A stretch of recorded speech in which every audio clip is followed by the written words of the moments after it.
Inkosi sikeleni Afrika, malu pankanyisu pondo ilwayo, yizwa limetandazu yetu, inkosi sikelela tina lusalpo ilwayo. These powerful patriotic words form the first part of the anthem of South Africa. And South Africa and Ghana have been operating under the principle of mutual understanding, strengthening bilateral ties, promoting cultural communication, and expanding economic collaboration for posterity. During the 90s, trade grew extensively between the two economic giants of SADC and ECOWAS. And in the year 2005, the South African Institute of International Affairs reported that South African investors called Ghana a beacon of hope. The two countries have reinforced their cooperation in the field of technology, tourism, women economic empowerment, and youth development. So what factors have deepened the bilateral relations between South Africa and Ghana? And what opportunities does the African Continental Free Trade Area present in boosting intra-African trade that the two countries can leverage upon for mutual benefit? I am privileged today to be joined by Her Excellency Grace Jeanet Mason, the head of mission of the South African High Commission to the Republic of Ghana. After presenting her credentials to His Excellency President Nana Addo Dankwa Akufo-Addo, she has been keen on strengthening the bilateral relations between South Africa and Ghana, visiting traditional leaders, touring industrial sites, and promoting women economic empowerment. She joins us on the show today as we discuss Ghana-South African diplomatic relations. You are watching the Grace Live TV's Youth Time Show with me, your host, Vanessa Zeke Ade. You can call me the diplomatic voice of the youth. Don't go anywhere, the show commences very shortly. Grace Live TV, diplomatic information, and more.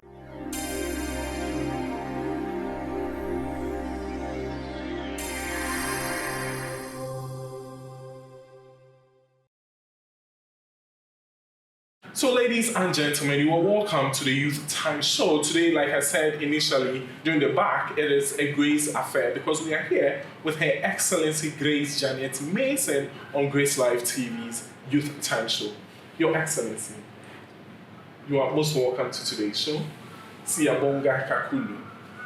Thank you very much. I tried, right? Thank you so much. Thank you so much. So before we delve deeper into the conversation today, can you tell us a little bit about yourself? If you can do it simply in a nutshell, who would you say is Her Excellency Grace Jeanet Mason, the head of mission of the South African High Commission to the Republic of Ghana? Thank you, Zeke, and thank you for having me on your show. And as you said, it's a Grace affair, but I'd like to declare a disclaimer. I have no conflict of interest in the station. Right. But indeed, reaching out to youth, that is exactly what I'm passionate about.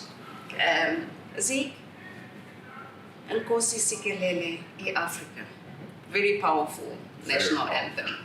And I must tell you that it is not only sung in South Africa, also in SADC countries, in Zambia and Tanzania. So it shows how powerful it is on the continent. But with that being said, I am Grace Jeanet Mason, South Africa's High Commissioner to Ghana. Who am I? I could speak for hours of who am I and what I am here to do. But basically, just to speak about my responsibility, what brings me here to Ghana. I am a career diplomat. I mean, as you've alluded to, experience in diplomacy, former Deputy Chief of Protocol.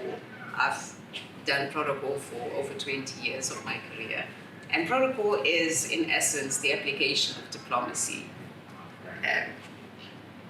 Today, I would like to explain South Africa's bilateral relations, as you've indicated.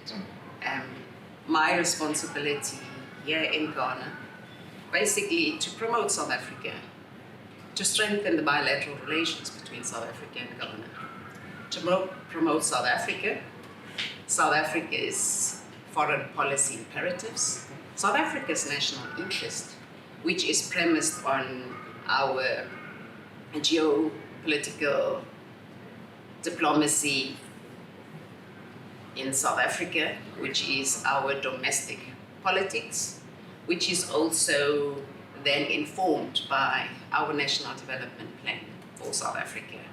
But in Ghana, I am here to pursue South Africa's national interest, promote South Africa, promote the bilateral relations between South Africa and Ghana, and as you've indicated, the opportunities that we have, the relationship between Ghana and South Africa are very strategic.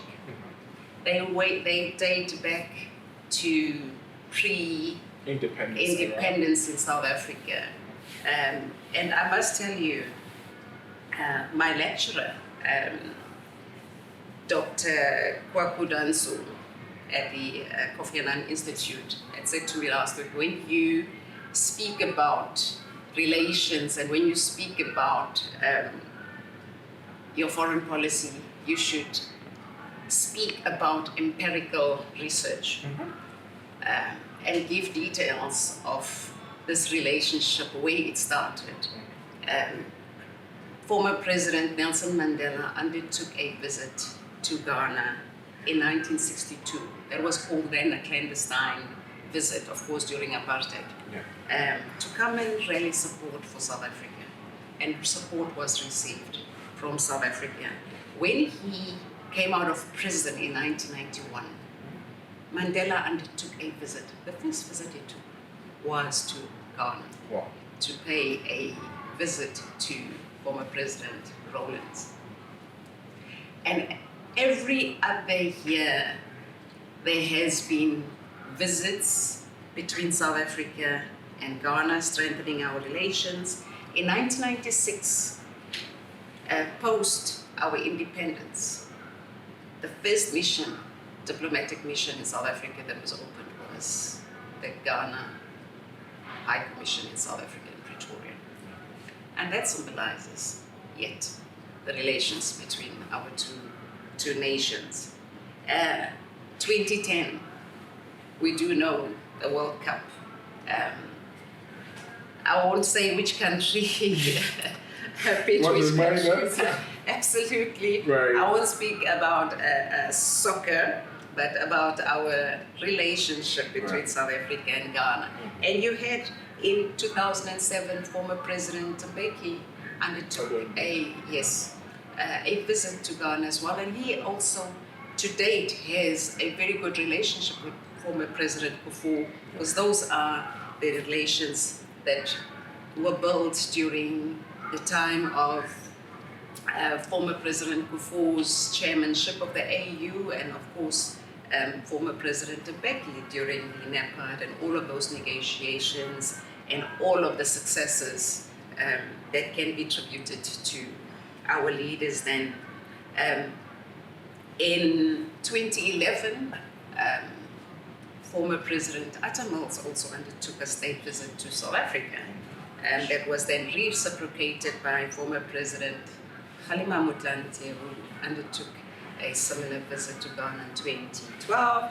In 2013, former President Jacob Zuma undertook a state visit to former President Mahama as well, to Ghana. And during that state visit, a number of agreements were signed.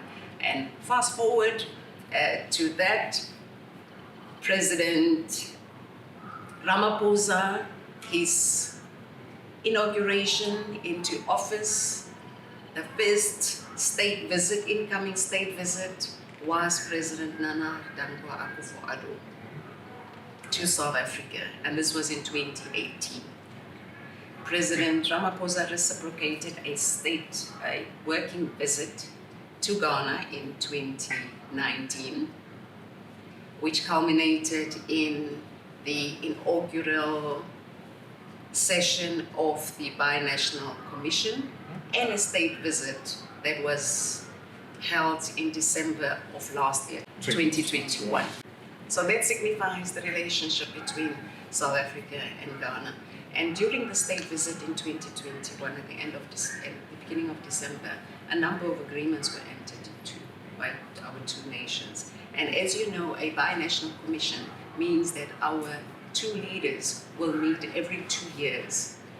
The next visit that we envisage is that next year, Ghana will undertake a binational commission to South Africa. And during that binational commission, which is chaired by the two heads of states, they will then take stock of the agreements that were signed, implementation, and also then strengthen and further strengthen the relations between our nations, looking at opportunities where we can also then relate more, strengthen our relations, enter into agreements and finalize these agreements, and look at opportunities of more collaboration in other areas. Currently, the agreements that are in place now are in the areas of agriculture, immigration, as well as transport and aviation, and a letter of intent on the issues of women. So South Africa has a very rich yes, diplomatic relations with Ghana. Absolutely. So, and let me take you back to last year, during the inauguration of the Binational Commission. How different is that from the Permanent Joint Commission for Cooperation that used to exist? Oh, well, it's a structural difference. A JCC is at the level of a ministerial and senior officials. Okay. And when you have it as a binational, it means it's elevated. It's now at a head of state, okay, where heads of states then chair the meeting. So that's primarily the difference. So it simply means that we've moved from a JCC and our relations are even more higher and strategic and at a level of heads of state and government. Okay, yes. That is great. So one statement that President Ramaphosa, Ramaphosa, he made last year was that he said the COVID pandemic highlighted the need for the continent to become more sufficient through industrialization and increased manufacturing capacity. How is the African Continental Free Trade Area helping to boost intra-African trade that Ghana and South Africa can also adopt for mutual benefits? Let me respond to the latter. The trajectory of the Continental Free Trade Area, and I say this as a comparative advantage for our continent. We are creating one single market for this continent. You have a population of 1.3 billion Africans with a combined GDP of over 3.4 trillion US dollars. Now that in itself is an opportunity for regional trade, an opportunity for us to industrialize. And yes, President Ramaphosa was correct. The continent needs to industrialize.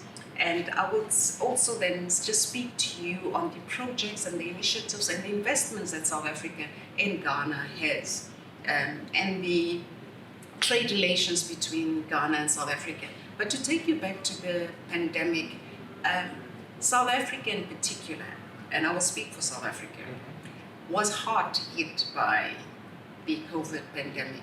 We had infections of over 4 million just for this period from 2020 to of course at the end. And we were the last to actually lift up our COVID restrictions and levels. And you've had fatalities and deaths of over 100,000. And what we did as South Africa is, and our president correctly speaks, when you speak about industrialization and you look at about opportunities, and during difficulties, that's when we actually look at opportunities. And it was difficult, and we were then able to become self-reliant in a sense that we had our researchers were able to then analyze and make a pronouncement on a variant which was called the Omicron variant, and that led to a apartheid of our vaccines. Our borders were closed down, and that, as difficult as it was, 𝐒𝐨𝐚, that is an opportunity. Where difficulties are, that's when opportunity lies for nations, and that has brought South Africa to begin to develop our own vaccines and industrialize and import 𝐊𝐵𝐷. We now are producing our own vaccines. So in the midst of difficulties, that's where the opportunities lie. And when you speak about the continent, to industrialize our continent, to build industries so that we can look within and begin to trade within, move our products, regional, continental integration, look at opportunities of getting infrastructure or programs, initiatives. We've got a number of projects that run between South Africa and Ghana, which I will speak to in terms of industrialization and just boosting our relations and trade between our respective countries. Yeah. And South Africa is currently the third largest FDI in Ghana as we speak. That is true. Yes. That is In true. terms of our foreign direct investment, South Africa is the third largest. Yeah, that connotes the fact that you have been really working hard promoting South African businesses in Ghana and Ghana in South Africa. We can see the likes of so many companies in Ghana, which is so true. And one thing that is also helping to boost intra-African trade is tourism. You visited Sierra Leone last year. Was it this year? It was this year. It was this year, very recently, when you touched on tourism for national development. Can you shed more light on that? How African countries can adopt tourism as another source of income for posterity? For posterity. Well, if you look at the opportunities, and when you look at the youth as well. Now, before you answer that, are we doing a good job as Africans? As Africans, yes, we. Great. The thing about implementation and the thing about putting policies in place, it's the patience of it. When our forefathers decided on a organization of African unity in 1963, all of those visions are the ones that we are currently implementing now. That is so true, 100%. Those are the visions. The vision for a continent that is free, the vision for economic development of our continent. These are the instruments that we are talking about, the African Continental Free Trade Area. These are all the visions. So we are getting there. And of course, difficulties are caused by external influences, external issues that affect the continent. And this gives us an opportunity to even look more within ourselves. COVID. And as you rightfully say, in Sierra Leone, and I am accredited to Sierra Leone as well. Congratulations. Thank you. And among the work that I've done and the interactions, and as you say, tourism, yes, tourism is a low-hanging fruit that we can leverage on as Africans, where we begin to travel. And it's also a sector that was also hard hit by the pandemic. People were not able to travel. We were all locked down, and it suffered that hospitality, tourism sector, and this is what we need to revive. If we look at reviving our economies and post-COVID reconstruction of our economies, there is an opportunity. These are low-hanging fruit. We look at agriculture, we look at tourism, and that's the conversation that I had with the Minister of Tourism in Sierra Leone, because you look at what are the comparative advantages that each of our countries has. And when I was speaking in Sierra Leone, you have opportunities in tourism, you have opportunities, just the landscape, the demographics of the country. It has beautiful, white, pristine beaches. There are opportunities of bringing development. When you arrive, you go onto a ferry onto the ocean from the airport. That is an opportunity, and these are the opportunities, and they're beautiful, that can be developed, and also looking at bringing investors into that space, which will create, and once you bring investments, it also creates job opportunities, and especially for our youth as well. So those are some of the areas that we need to focus, that when we bring investments, we will also then do responsible investment and create job opportunities, and the employment will be local content. It means that our investors will employ the local youth or employees within the respective countries that we do our investments in. That is great. Thank you so much. And one interesting statement that you made last year during your inaugural speech was that you were going to promote youth development in Ghana, which really touched my heart, as a diplomatic voice of the youth. And coming from a region that is really rich in youth development, the SADC region, now you are here in Ghana. We've seen things that you've been doing so far, improving women's economic empowerment. I met you at the UN National Day. We're really having so much interactions with the youth. How is this faring, your policies on youth development? Well, I'm delighted that you follow me on all these platforms and everywhere I speak, that I do not contradict what I say, but I take you back to the African Continental Free Trade Area. And just yesterday, I was at the AfCFTA for Women launch. It's the African Charter for Entrepreneurs of Young Women.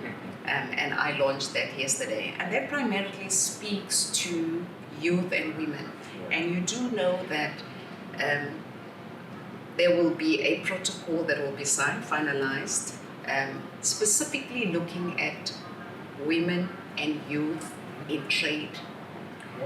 There was a conference that was held just last month in Dar es Salaam in Tanzania, hosted by the president of Tanzania, and specifically a conference that gathered all the youth of the continent, women of the continent, to begin to discuss that you cannot move without us, nothing about us without us, women. So inclusivity, that protocol then speaks to primarily women and youth, and that is part of Aspiration 6 of the agenda, of the African Union Agenda 2063, that we should promote inclusivity, gender, women, and youth. So youth, and also looking at supporting young entrepreneurs, providing them with the skills, providing them with the necessary skills as well, and education. And looking at where we are now, we are in the 4th Industrial Revolution. Technology, digitization, those are spaces and opportunities where you should find youth. And I would like to see youth more employers as well, to be employing people as opposed to seeking employment. But those are some of the opportunities, and definitely when I speak across the board, all sectors, the free trade area will provide integration of the continent.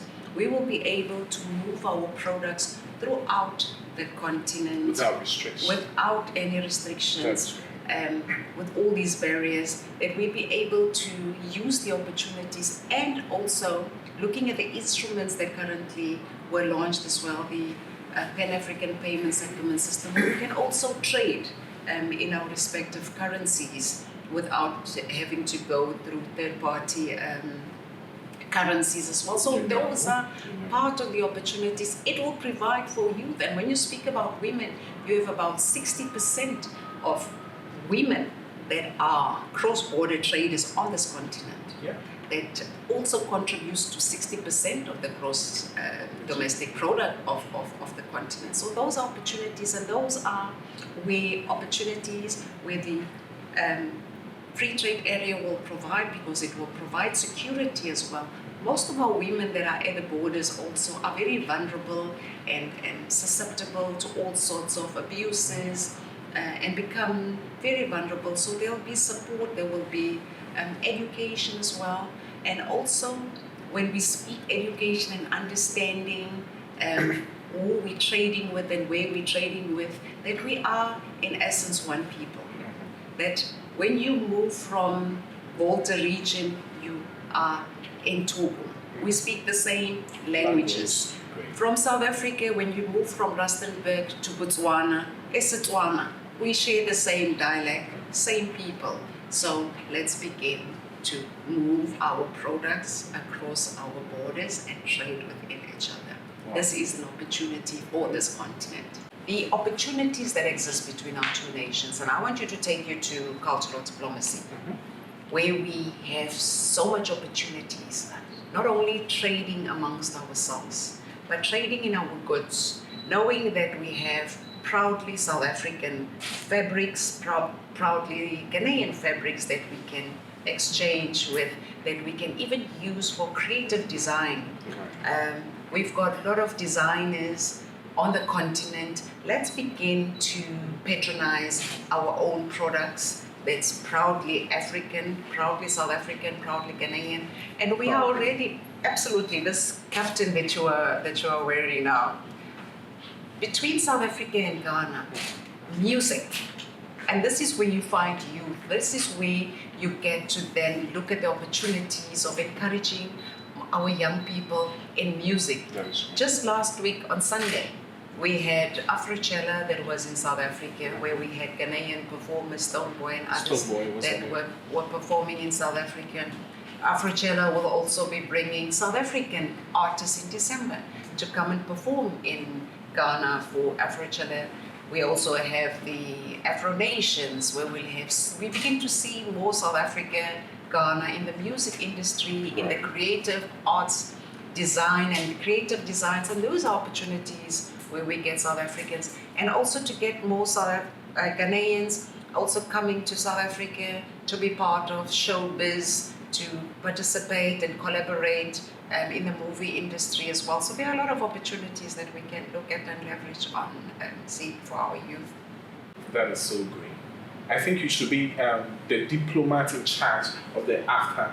You're really championing the African Continental Free Trade Area agenda so well. Now, before we go, now in a nutshell, Ghana and South Africa have maintained this close ties for so long, and I think the internet will tell you it commenced somewhere in 94 or 92 when South Africa gained independence, as Ghana was the first country they struck bilateral relations with, but it dates back to the pre-independence era. Now, moving forward in future, in the next 60 years, where will our cooperation be?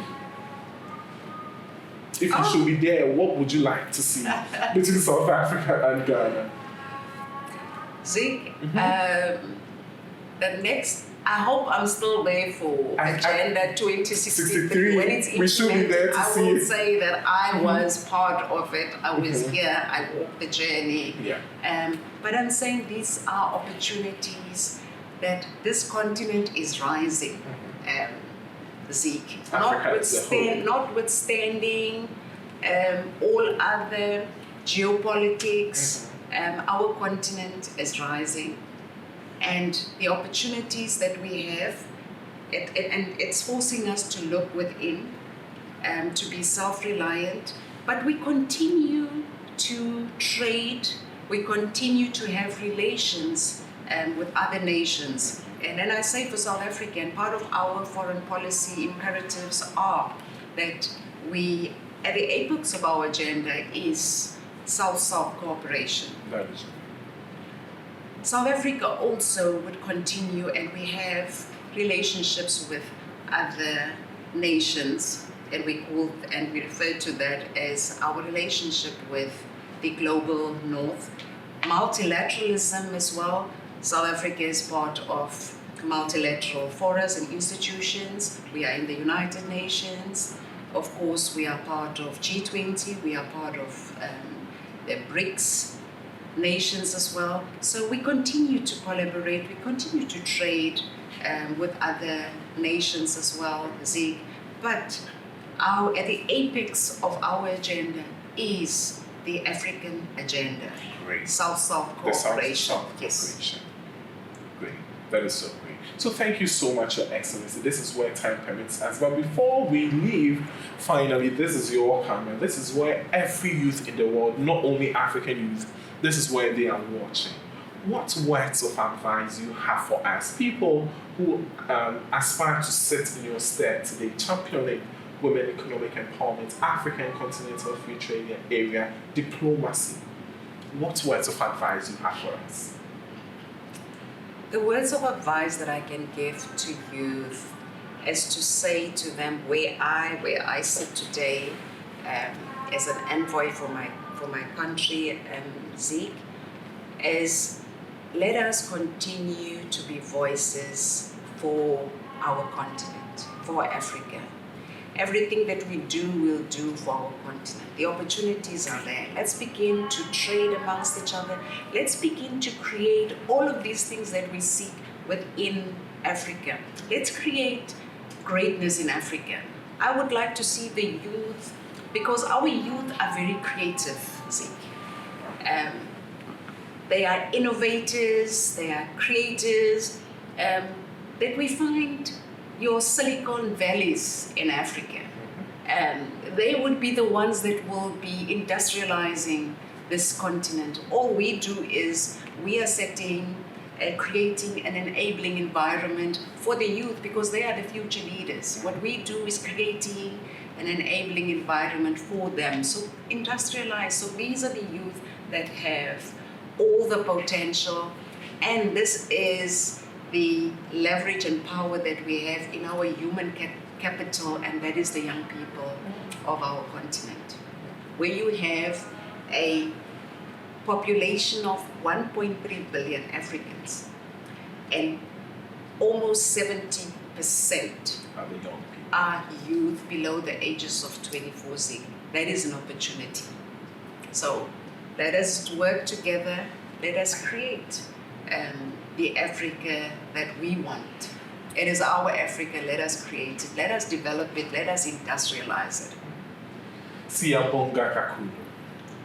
Thank you, Siyabonga. Siyabonga. Right, so let us create the Africa that you want. That we want is the powerful words by Her Excellency Grace Jeanet Mason, the South African High Commissioner to the Republic of Ghana. Until then, the show comes your way another time. It's bye for now.